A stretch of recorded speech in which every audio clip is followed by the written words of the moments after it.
It's very difficult to have head-to-head comparison between the two categories.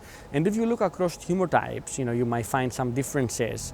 I think the take-home point is every patient who gets checkpoint inhibitors, either PD-1 or PD-L1 inhibitors, they need to have a very close surveillance, and then they have to have a very clear education plan in order to help them recognize and report early immune-related adverse events. There is clearly a tendency of patients to under-report adverse events because they want to maintain their treatment and stay on therapy.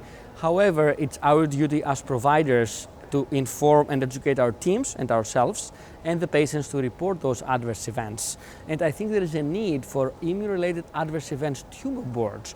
And in our institution, University of Washington, we have such an immunotherapy-related toxicity tumor board where we collectively address adverse events and discuss the management, and we learn collectively in a group fashion.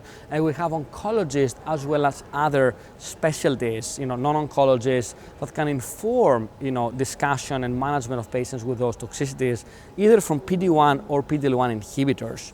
Moreover, I think it's important to develop prospective studies as well as by repositories and databases in order to be able to inform, again, the knowledge we can acquire in terms of the recognition and management of immune-related adverse events for PD-1 and PD-L1 agents or other combinations with novel agents. And the last point to make is that we also need to develop biomarkers to predict both efficacy and toxicity, and that's another urgent unmet need.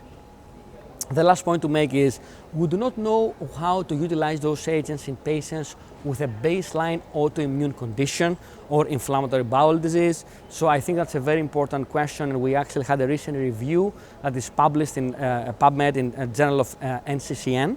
Dr. Laura Kennedy is the primary author, and I was involved as the last author, and we tried to review the literature and to see what is the outcome of the patients who get checkpoint inhibitors with baseline autoimmune disease, and that's actually published just a few months ago, 2019, JNCCN. It's a good, I think, resource and tool for the audience to review.